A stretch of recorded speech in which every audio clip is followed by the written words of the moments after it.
आप सबको मेरा प्रणाम है।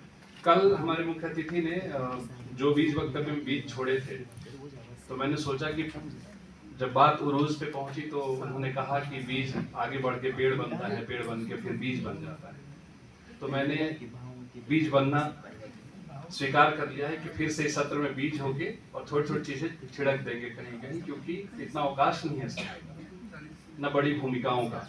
असल में ये इतनी शानदार बतकही चल रही है पूरे सत्र में, हालांकि ये मेरी गलती है कि मैं पूरे टाइम मौजूद नहीं रहा, लेकिन फिर भी जितना मौजूद रहा हूँ, ये मुझे जो सवाल मिले हैं वो सवाल बड़े मानीखेज हैं, इसलिए कि मुझे क्षेत्रीय सिनेमा पे बात करना है, विशेष उसका कॉन्टेक्स्ट है कि भोजपुरी सिनेमा को उभार पे बात करना है।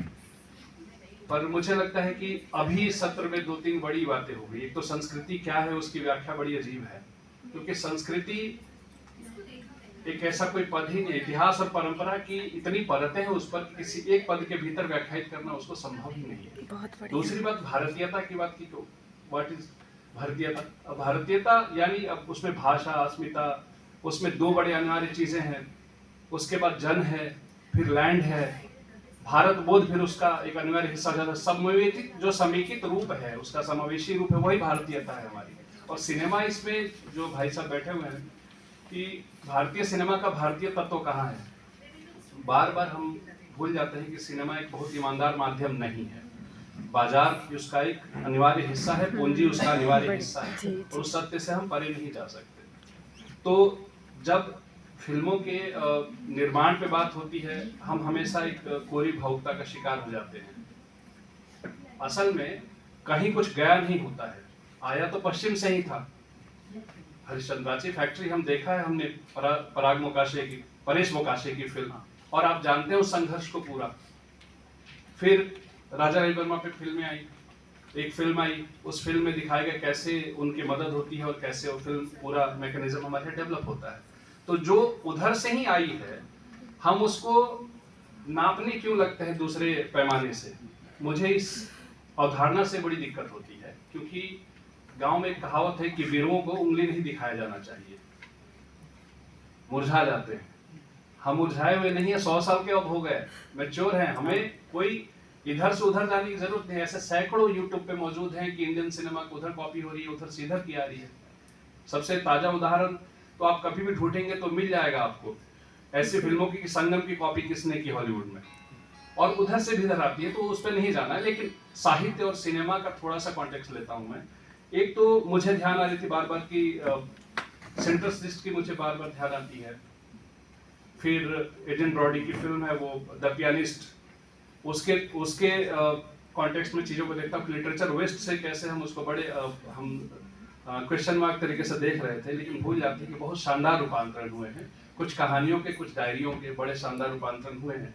Gone with the wind, Mitchell Marquez का, ये जो मार्गरेट मिशेल का फिल्म है, विवियन ले जिससे बहुत ऊंचाई पे चढ़ती हैं अपने अभिनय में, उनका हम जिक्र भूल जाते हैं कि ये बड़ी फिल्म हो जाती है। फिर मुझे अपने यहाँ के मैसी साहब का याद आ जाता है, और मैसी साहब का जब याद आता है जॉर्ज केरी का, तो फिर मुझे मैं अटल हूँ इन दिनों का याद आ जाता है। उल्लेख एनपी की किताब पे है, जो मराठी में अनुदित है, ऑलरेडी अंग्रेजी में भी है, उससे बनी, क्योंकि उसकी प्रक्रिया से मैं वाकिफ रहा हूँ। रवि जाधव ने जैसे जो एक पेंटर हैं, उन्होंने इस फिल्म को बनाई, और मराठी के, क्योंकि मुझे अच्छा ये लगता है कि मराठी का जो अस्मिता बोध है ना, वो मुझे बहुत प्रभावित करता है। वो इसलिए प्रभावित करता है कि उनसे प्रेरणा कई क्षेत्रीय फिल्में ले रही हैं, खासतौर पे हिंदी फिल्म। जैसे एक बड़ा नाम विष्णु बावन शिरवाडकर जी का, नट सम्राट का हम जिक्र नहीं करते हैं, वो अद्भुत फिल्म है। मुझे लगता है कि आप सिर्फ सैराट तो खैर उसने लाइन दे ही दी, बीच में एक जिक्र आया था कि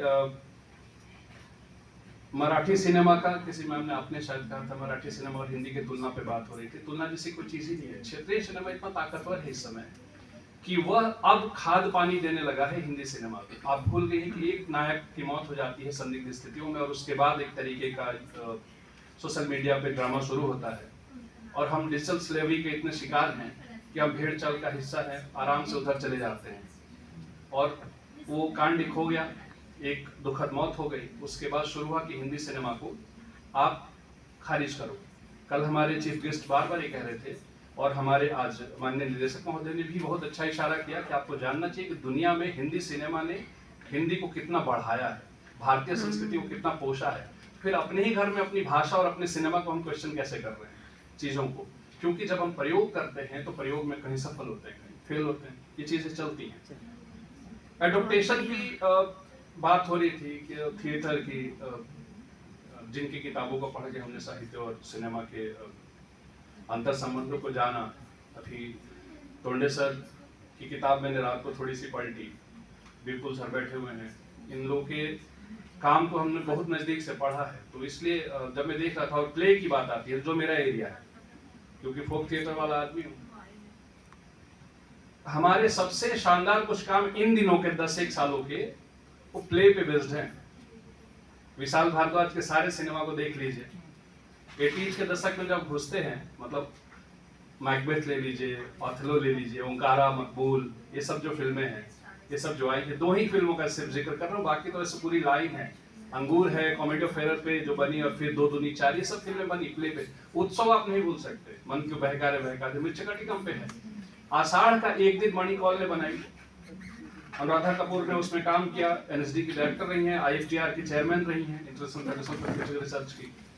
ये वो फिल्में हैं जो कोशिश की गई और एक क्लासिक का दर्जा तो लेके बैठी हुई। शशि कपूर ने मेन स्ट्रीम सिनेमा में काम किया, सारा पैसा उन्होंने कहां से कमाया? मसाला फिल्मों से। और बनाई फिल्में कैसी? उत्सव जैसी, जुनून जैसी, ऐसी फिल्मों में जहां बर्बाद होने के पूरे चांसेस थे। हार्ड एंड मनी है।